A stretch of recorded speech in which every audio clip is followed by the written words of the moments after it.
Bank Indonesia meyakini perbaikan ekonomi akan terjadi pada tahun ini hingga tahun depan. Ya, BI memproyeksikan ekonomi Indonesia tahun 2021 akan tumbuh sekitar 4,1% hingga 5,1%. Bank Indonesia meyakini perbaikan ekonomi akan terjadi hingga tahun depan. BI memproyeksikan ekonomi Indonesia tahun 2021 akan tumbuh sekitar 4,1% hingga 5,1%.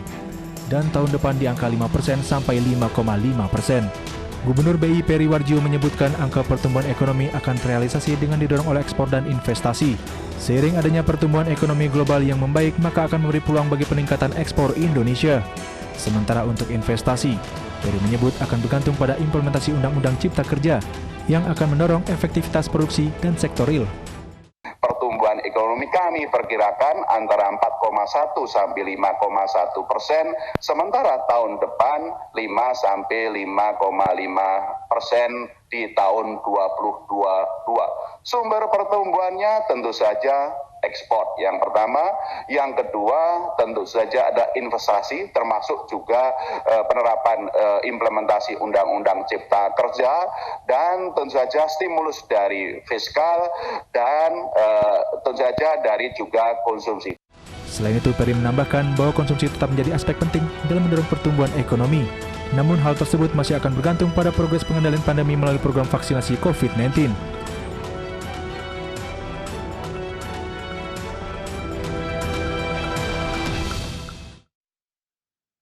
Sementara itu pemirsa, Otoritas Jasa Keuangan optimis akan mampu mendorong peningkatan ekonomi melalui perbaikan pertumbuhan kredit.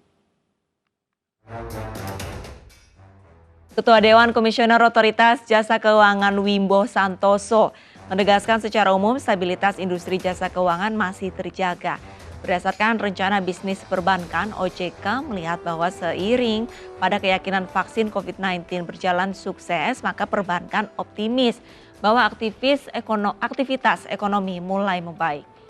Pada tahun 2021, pertumbuhan kredit diproyeksikan meningkat sebesar 7,13% atau 390,84 triliun. Adapun hingga April 2021, rata-rata pertumbuhan kredit perbankan masih terkontraksi sebesar 2,28% secara tahunan. Guna mendorong permintaan kredit, mobilitas masyarakat harus ditingkatkan dengan perluasan vaksinasi sehingga sisi permintaan akan pulih secara lebih cepat. Memberikan outlook ya 2022 sampai 2023 ya. Memang sangat optimis ya. Namun demikian ini nanti akan kami review ya, terutama di bulan Juni ini akan kita review bersama dengan perbankan bagaimana kira-kira di Q2 di semester 2 ini ya.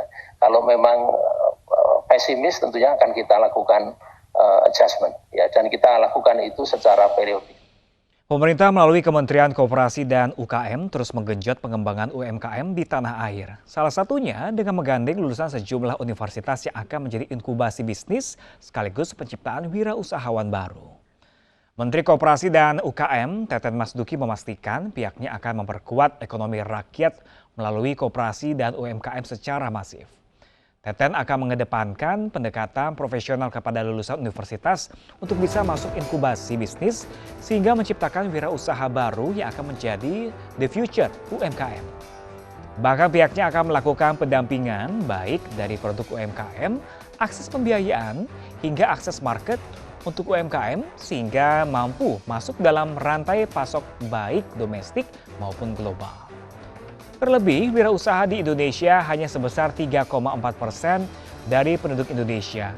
Hal ini berbanding terbalik dengan Singapura yang sudah mencapai 8% dan sejumlah negara besar di atas 10%. Ini memang kami perlukan karena kami Kementerian Koperasi tidak bisa bekerja sendiri.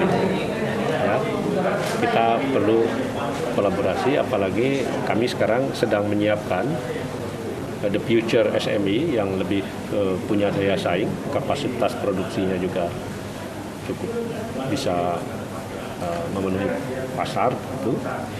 Nah ini perlu melibatkan perguruan tinggi karena yang kami sasar adalah embrio-embrio usaha-usaha dari kampus, ya dari kalangan anak muda yang berpendidikan baik, sehingga ini punya potensi untuk menjadi UMKM yang. Perusahaan fintech Indonesia Amarta mendapatkan gelontoran dana sebesar 7,5 juta dolar Amerika atau setara dengan 170 miliar rupiah dari perusahaan ekuitas asal Norwegia. Dana ini rencananya akan disalurkan untuk pemberdayaan perempuan pengusaha mikro di pedesaan. Penandatanganan kerjasama antara Amarta dan Norfund dilakukan di Kedutaan Besar Norwegia Jakarta. CEO Amarta Andi Taufan menegaskan pendanaan ini diharapkan dapat mendorong Amarta agar terus berkembang dengan memberi pinjaman dan penyaluran bagi UMKM, khususnya perempuan di pedesaan. Sebagai perusahaan teknologi, Amarta berkomitmen untuk mendigitalisasi pedesaan dengan meluncurkan layanan keuangan. Amarta merupakan perusahaan teknologi finansial peer-to-peer lending. Buat saya pribadi di Amarta ini merupakan bagian dari milestone yang menunjukkan bahwa ekonomi di Indonesia bertahap mulai recover.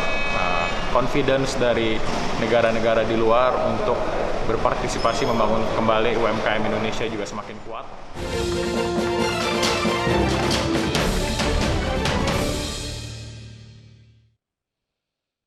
Hari ini Pemprov DKI Jakarta uji coba lajur Sudirman Tamrin bagi pesepeda road bike. Informasi selengkapnya akan kami hadirkan sesaat lagi untuk Anda pemirsa. Tetaplah bersama kami di iNews Pagi.